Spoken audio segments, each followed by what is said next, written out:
then there will be 15 minutes for questions from the tutors, and then we will take like 15 minutes recording, and after that you will have and there's time to wish you luck. Okay, so please go ahead. All right, thanks. Like first, thanks for coming for the final chapter of my stay here in Delft.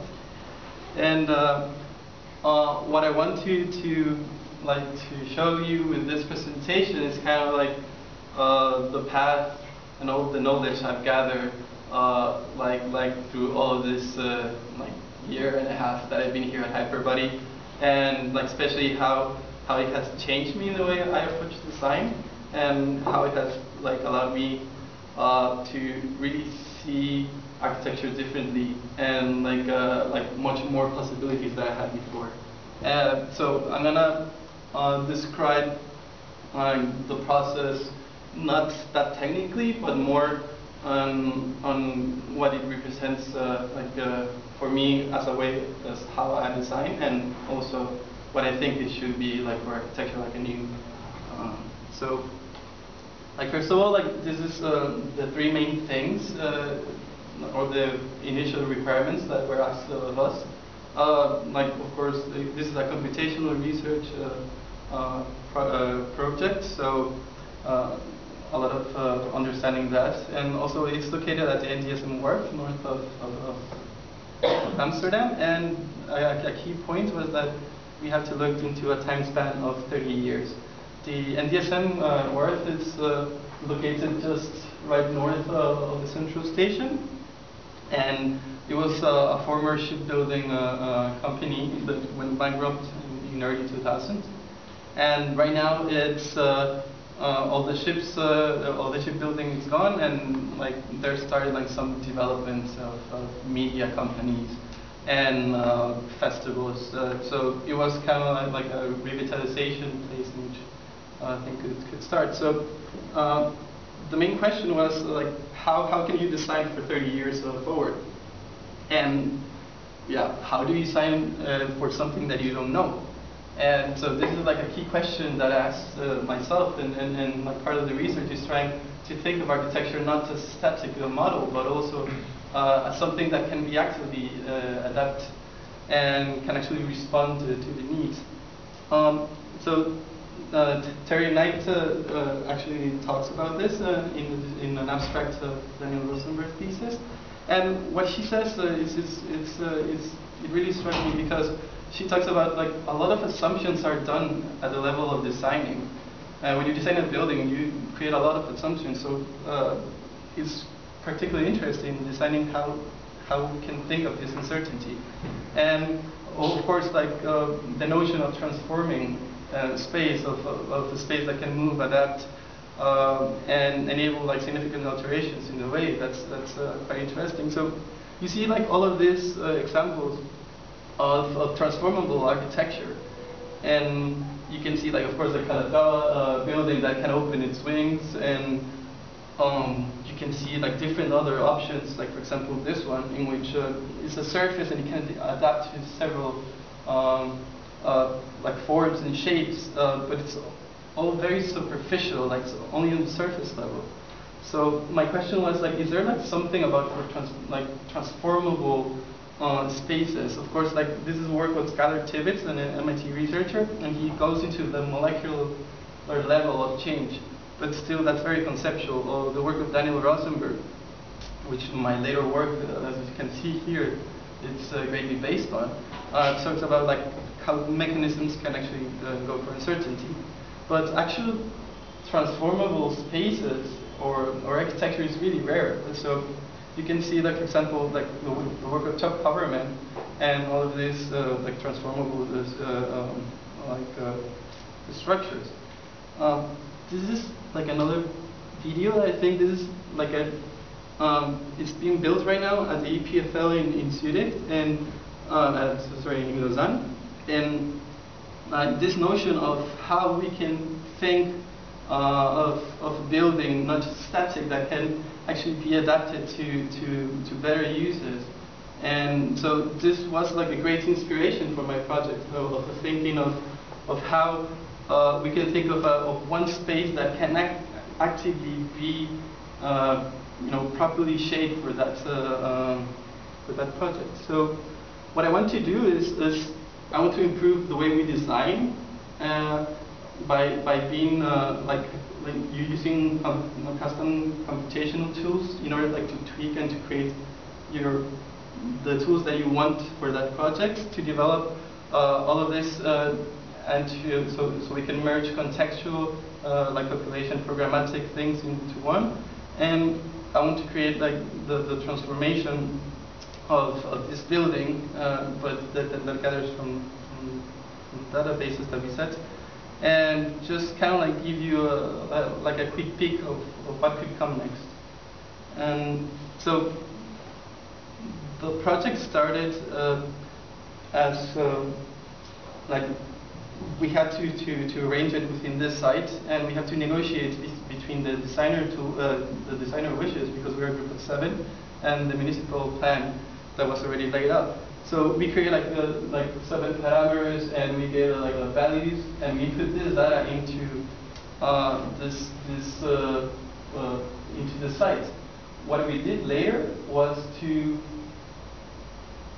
actually create this tool that we could actually locate our desired location, and this will gather the data that we said before, and it will give us the proper location or the optimal location for the composition of our project. So, for example, if you wanted to do if you wanted to do more like a movie theater, then you would have more cultural connection. So this program will highlight where the highest value of cultural connection will have to your project, and through that we could develop and actually a formation logic created the rest of the project according to this composition that you said before.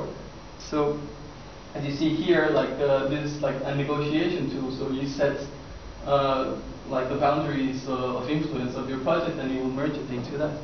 So with that, so for example, this was one of the results, and how it created was kind of a heat map of where the optimal the location for certain functions would be. For example, the orange would be more closely related to dynamic events or festivals, and the cyan it's more about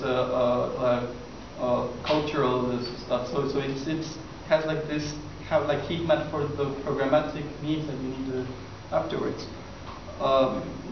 So with that, I wanted to create this tool that will make me actually think about space and how we could create this transformable surface that could adapt to the needs that we need at that point. So we create this agent. I'm going to explain this what I mean with this. It's the agent, the field, and the topology drivers. The agent is just based on the work of Greg Reynolds, which is how he described the motion of flux and swarm behavior, which is quite good to track flows of people through space, and that's what I'm doing, and how does this attractor strength go on. So this was the initial experiment. So the idea of it is, you can imagine as a point goes through a surface, it actually makes it react, and the surface will react depending on the characteristics that that point has. So, for example, if you're a happy user, then you will create a certain reaction. But if you're going faster, if you are an office worker, then you need a different quality on the surface as you go. So combining this idea with different types of agents that I laid, so they could actually create a reaction, a specific reaction within the site. Then I started to see and analyze this. What are the changes in surfaces like by the flow of this population and this characteristic like through this site. So for example, you can see how like changing like all of these parameters could actually like get me a more reliable or more precise surface that I wanted. So for example, you can see in this video that you have different types of agents, which one could like represent a different type of population, and each of them have different like ways, like behaviors, different characteristics that will that will actually make the surface react differently. So the interesting thing about this is that when you connect all of them together, you will get this like overall intelligence that would be replicated into the surface. So what does this surface mean? Because I've been talking about it for long. So the functions and activities that happen right now are these like media-driven companies. Like for example, Red Bull is a sports, it's a beverage company, but it's really driven with media. And so like this incubator, which actually creates a lot of cultural activities. So my idea was to create this TV like media center that could actually draw all of these activities into one space. Why? Because these activities happen every 2 weeks, every 3 weeks, and each of them needs different like qualities.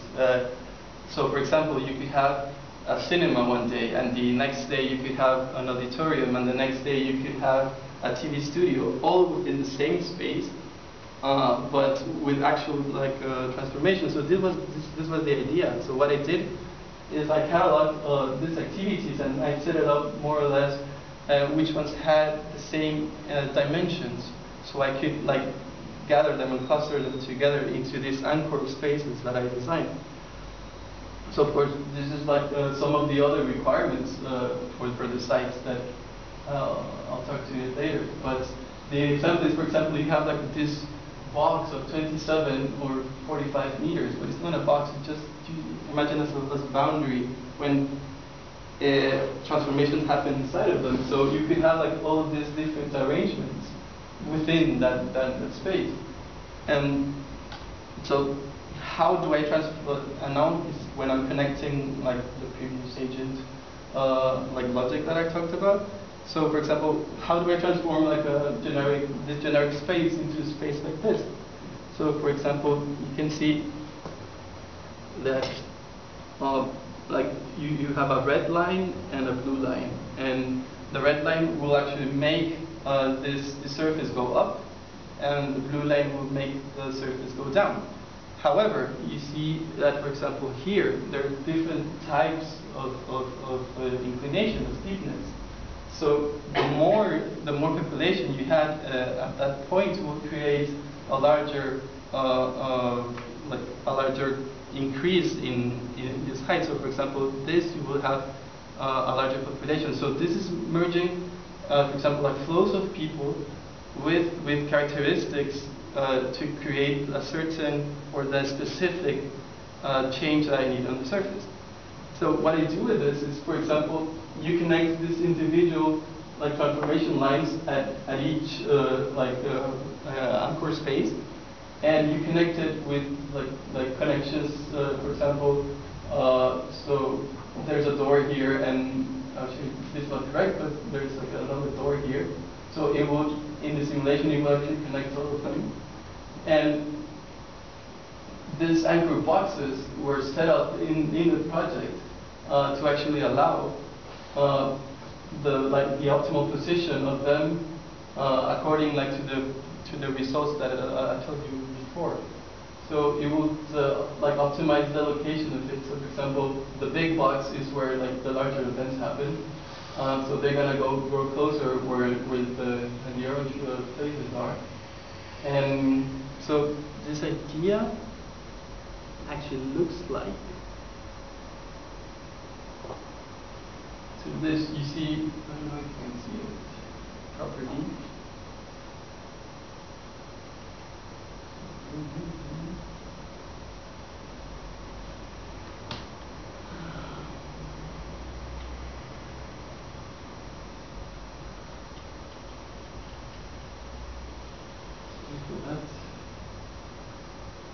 So you can see how like this path in which these agents go at this moment will actually create the desired surface that I need. So the combination of all of these like topology drivers and the characteristics of each agent would not just only create like the spaces I need at that anchor point, but also the connection spaces between them.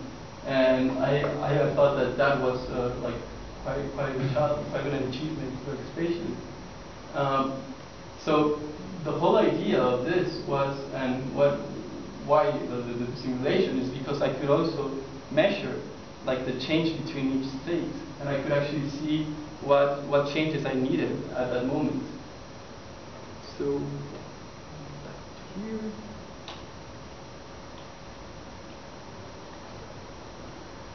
So basically, what you see is something like that, but what needs to be now is just to evaluate what it did, and was like to extract like three basic things, like what types of surface are they, and what's the amount of change in the vertical elements, set columns, or in the horizontal elements, the beams.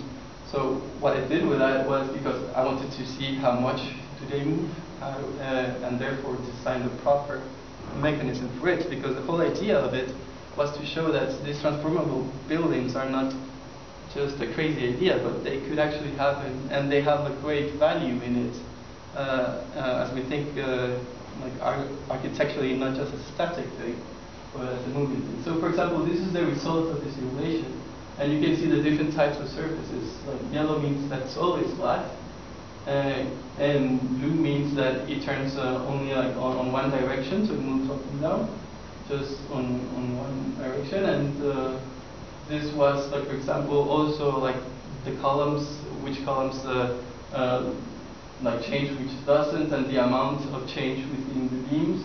I will explain them later, but it just goes rapidly. And so, for example, with all of that combined, then I could assign the proper component or the proper surface condition to each. So that was like the logic of the evaluation of the simulations that I did. But the value of this is, for example, you can see that I got information, like precise information of where I needed, like which specific element, which elements needed to move, which didn't, how much each element had to move, and or how many. So this was like a valuable tool for designing. Okay. So for example, here then like I could actually analyze and say, okay, I have this 51% of these elements are actually like the ones that encloses the spaces. So I needed to design a certain type of component for it, and all the others that are 15 degrees, and so on. So I could have like precise information of the quantity of each element at each point. And so, for example, you see that these areas they don't move at all. So this is where the location of my secondary functions, like toilets or dressing rooms and offices, will be located. And in these elements that they actually move, it's where my spaces, my action spaces occur. So, but the whole idea of this, like, or what I want to do is like I want to show that it is possible with a lot of work, but it is possible to think about architecture as something transformable, it's not static. There's a reason why like we move and we're not like trees, because we need to adapt. We need to actually like react to the environment. So what I really think is that there's a great value in approaching architecture as this. So these are like the initial experiments to think of the spatial transformation that could happen mechanically. So it was a lot of research in defining how this mechanism worked to show that these things can actually happen. So for example, you see here, for example, is just trying like the basics, or this space that can transform like from a small one into a larger one. And this was quite interesting because, like, if you move it at a specific point, then you could create different like changes throughout. And this was like the first try for this module that you see here, and this is like for the first degree. And so you will see like the complexity, but after this, so you see like this is like a lot of learning. And for example, now I wanted to see what's the optimal connection between the columns and the beams in order to have the proper changes that I needed. So for example, this shows the basic logic of this first degree like surface.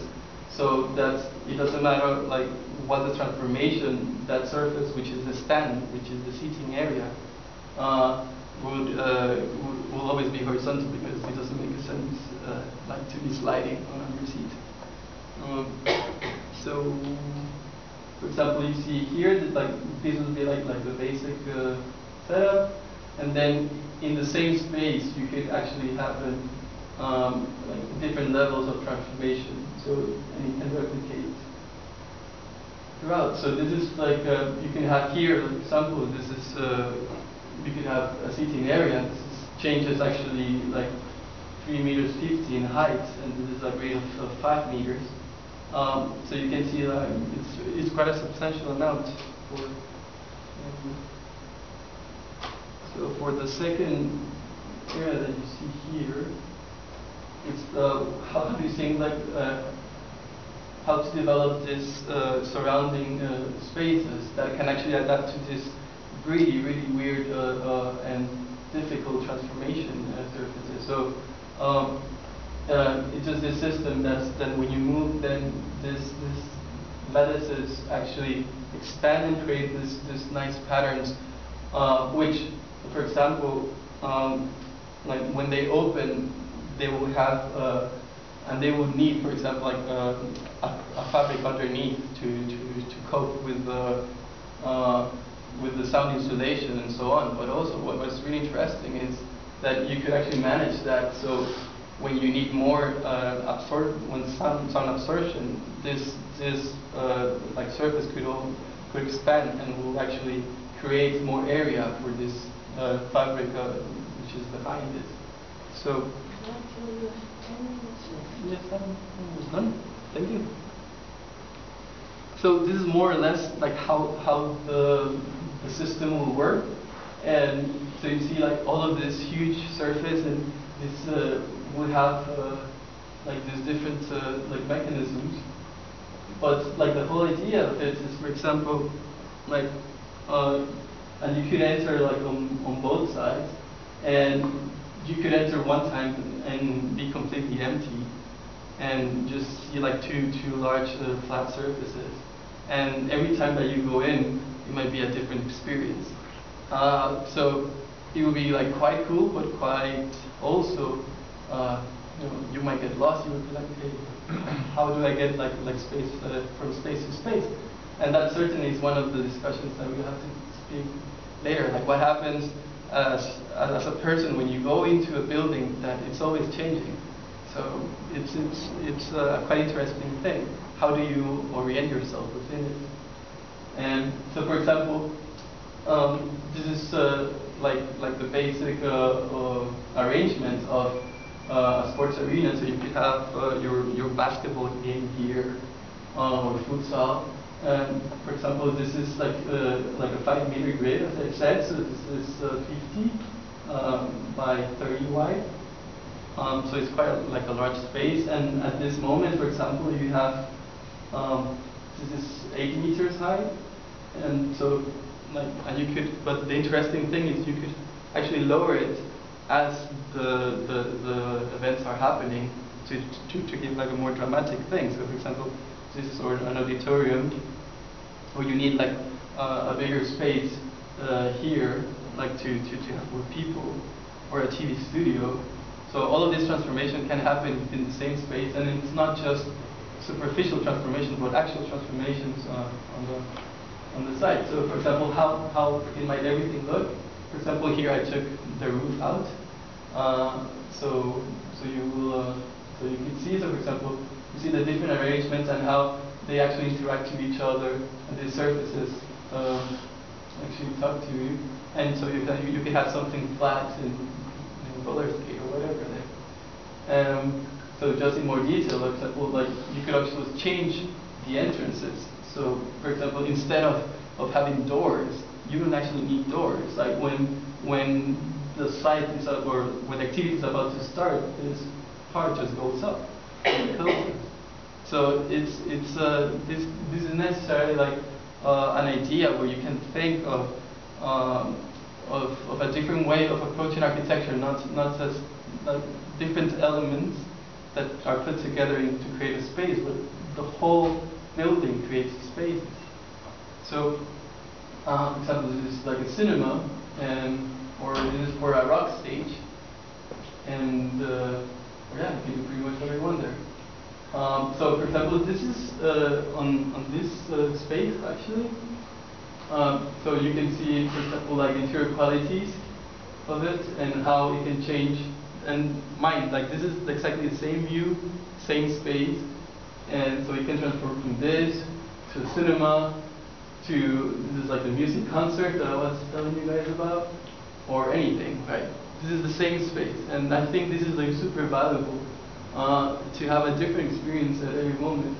Like this is not real-time transformation, but it's that every time that you go in after the transformation occurs, then you have different size. This is on the larger space, and for example, here is the sports arena, or you can have the auditorium here, or yeah, it's the same thing. But like what I was telling you is also, although you could have the same lower surface, you could change the top to create a different acoustic like space, or a different if you want a more intimate connection, so you could actually narrow it down. And yeah, so I think this is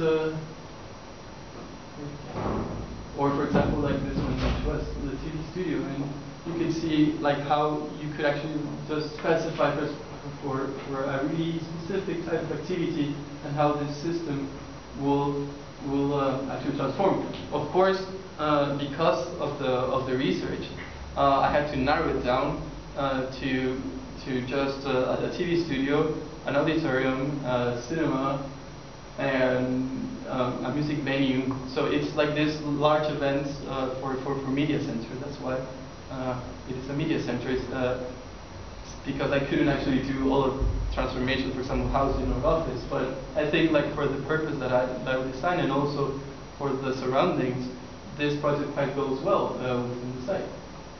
And so, for example, this when you go in and you can see how not just it's like from the inside, but how these guys like how this experience could change. So I'm almost done. And so, for example, this is how this stuff can change.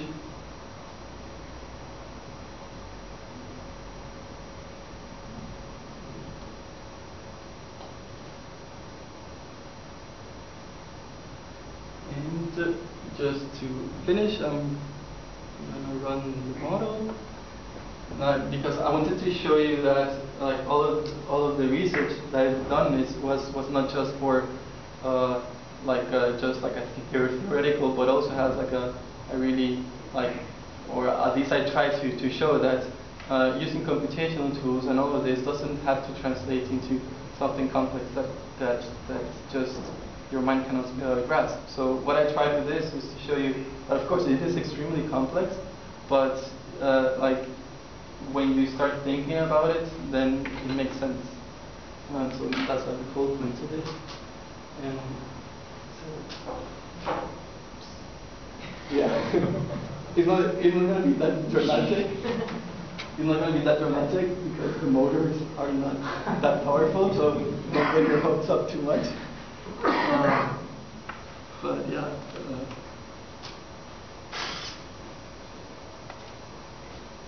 And they just went down. You see, the motors are not going up that much. help them. This is the magic. Yeah, this is what I was telling you that I was. This is the real principle of uncertainty. Yes, exactly. Of course not. Certainty what will happen. But yeah, it's sorry for it. But I really hope that the motives were stronger than what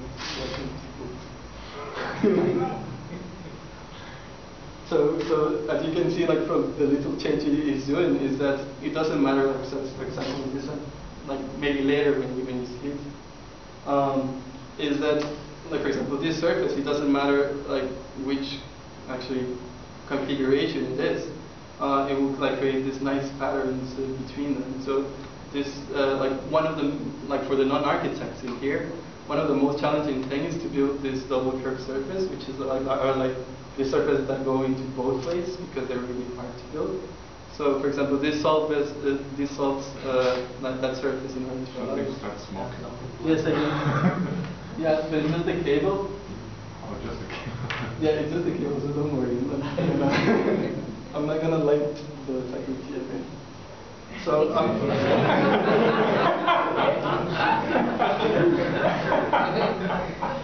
yeah, so I'm gonna do manually so you can see it a bit more.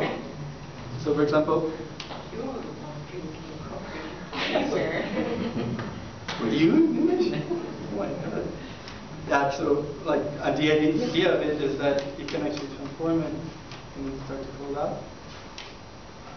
So, yeah. So that's my presentation.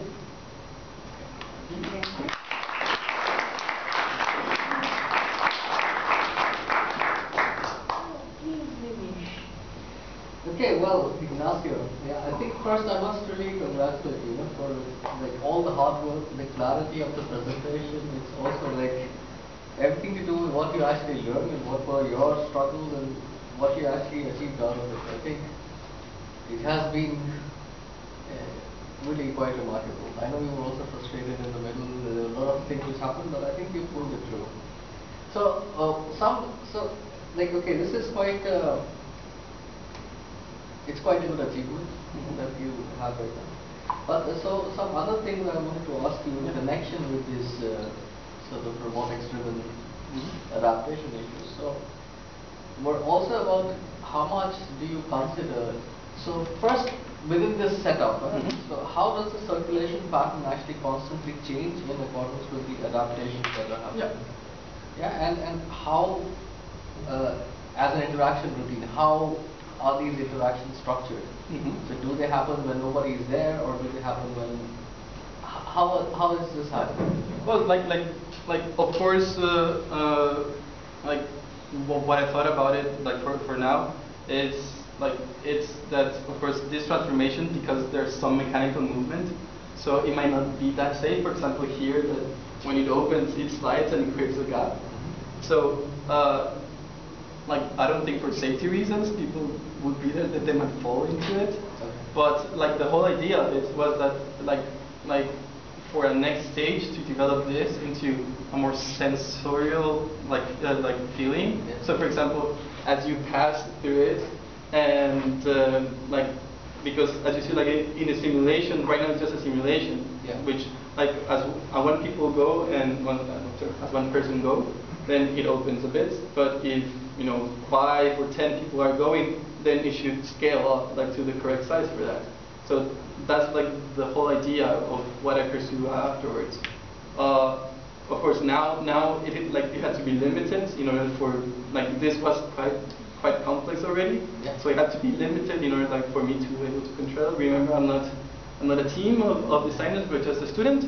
But like for example here, I can show you.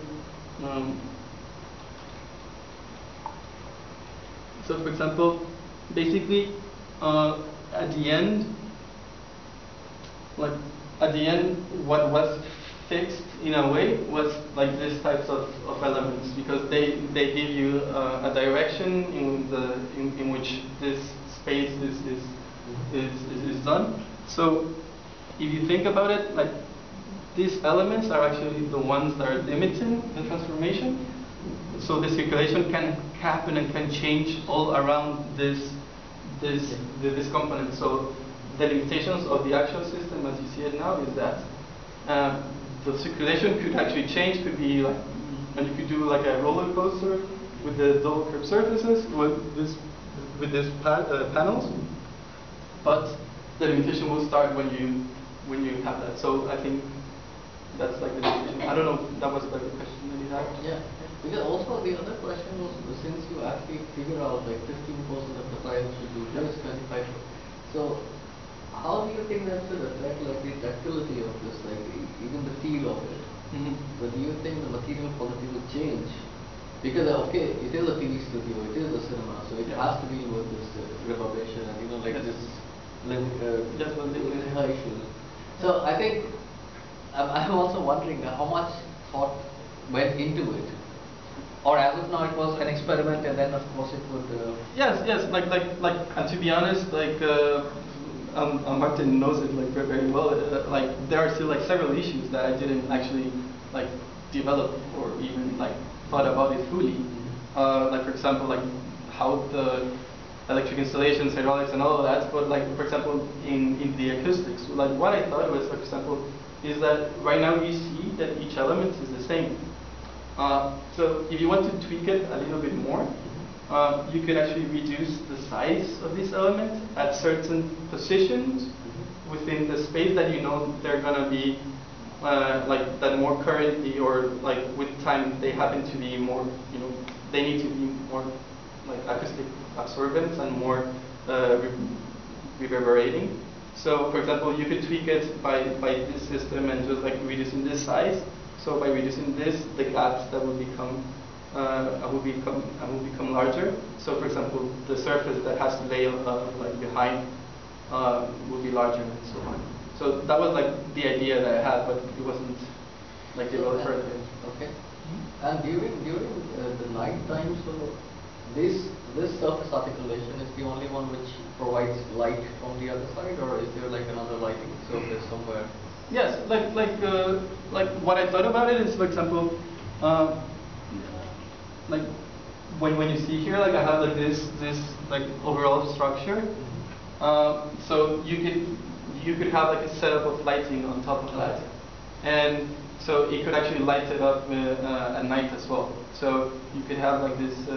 So actually, so the thing which adapts is actually independent of any HVAC system, lighting system. It all goes within the yes truss portion. Yeah, everything goes here, and so for example, like, and the changes are just like formal changes, but the installations and everything like should be in this like space ring, and then you could adapt it like to turn on certain sectors of the lights and so on.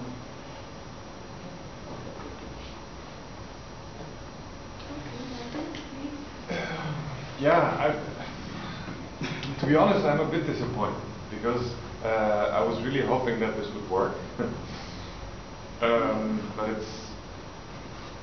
But yeah, let's say. But I think this is in a way the problem of this. You're always in a way pushing it too far. Like for example, like why use engines? You could have it done manually. So yes. But the problem is that you're pushing it very far, which I appreciate. But on the other hand, it's still, let's say, that basic mechanism. I still need to see that working physically, because I still don't trust the digital lines, and here what I see is not what I was hoping to see, because let's say these surfaces are not. Yes. So. Yeah. No, I understand that, and like when I was building it, like of course, like a big mistake that I made with this is that I didn't take into account the friction of the of the MDF. So that's created like a lot of friction. So for example, that's why this mechanism doesn't even move at some points. So that's why you see that these guys are not even like doing it properly. It was like a bit disappointing for me, because that was like a huge like mistake, and also like another big mistake. But then it's not a big mistake actually. It's just something. It was a decision that, for example, this is half the size of the one that you previously saw, And the reason I did it was because the other one would be like huge and would be like even more expensive. So just for budget reasons I had to do it, but because of the reduction of the size, then I had to do like a lot of like redesigning because they had a lot of collisions. So because of that, then the pieces are like smaller and they are more tight, and I couldn't do like more spacers in between, so they can run smoothly. So yeah, it was like a lot of yeah, like a lot of trouble in just like bringing it down. And I know what you're saying, that you don't trust it, and yeah, having to show it any no like in your face like in your face thing like to show it over. To what you wanted, because you want to prove something, and now you're confronted with this reality. Yes. So at least. Yeah, the Yeah. problem is he doesn't prove it. No, but yes. Like I understand and your issues is like with this mechanism, like if these elements, like what were we talking? Here. No, simply if lengths are changing, you don't really see that in the. Yeah. Like here, yeah. So for example, yeah, like the most important thing is that this side is always straight. So with that, then you can control. Oh yeah, because like I didn't explain this, but for example, if this element would have been fixed, because of the height here is not the same as the width, so then I had to create like a corrector for the length. So this is like this rhombus that you see here, and that actually manages to deal with the difference of length that I need, because it needs to be shorter. It needs to be like shorter here than when it's here. So if you see like this element, it's longer here, and it goes like shorter as it goes up. So, but yeah. But did you make that? Last time we were discussing to make that drawing of where you really have the radiuses and intersection points and stuff like that. Yeah, but yeah, I didn't have time, to be honest. Yeah, this took me like 5 weeks, and yeah, and if it wasn't like for Lieke and Leander, then I wouldn't have here today. So yeah, yeah. But you also had your other working prototypes, so where are they? Yeah. Because some of them too sort of show. Yes. I mean, because the comment for the last one was the correction aspect, so that because it wasn't fully going horizontal. Yeah. But at least it showed the principle. Yes. And then you added this, and then you ran a simulation to again recheck whether it had done it. Yeah, which is this one's like. Yeah. Which is this one's here. And you see like here like this is like the basic principle, but like yeah. Like I understand what Martin's saying that Yes. it's not.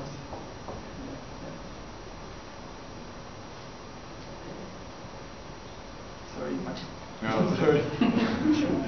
Yeah. I wish I had more time like to do it. No, I mean I think the important lesson to be learned is really that I mean I don't know, 2 or 3 weeks ago there was this also very anticlimactic anticlimax presentation of his name Carlo Palmer's. He has this adaptable mode thing, and he's also like big announcement, big lecture, and he has a kind of pin bat, it's called somehow, and it's just pins moving up and down. But the crucial issue is, what is the surface on top? So that's the question everybody's waiting for, and he's not answering it. But he's saying, well, there's a lot of options, but I don't know. I'm sticking to what I can handle right now, and we take that later. So, in that sense, I don't know. Maybe I've also found that very unspectacular and was very disappointed. But maybe that is what you have to do in research, to really like make sure you always have firm ground. Yes, that's true. And really take step by step and. In that sense, I think here, connecting 4 elements is adding layers of complexity that, well, you're not managing yet, so that's why you fail. So stick to where you are safe, but but answer crucial questions. Huh? So, and I think that was before with the earlier ones, is that there were certain factors which are very important that you didn't fix. So it was not clear, does it behave properly or not? So, and the same thing with doing the digital simulations. It's just you're not sure whether. I mean, we had a lot of thinking also where we looked at your thing, and then all of a sudden you realize, oh shit, we defined it wrong. Yeah. So it looks right, but it's not. And for that you have to make that physical test. So, talking about physical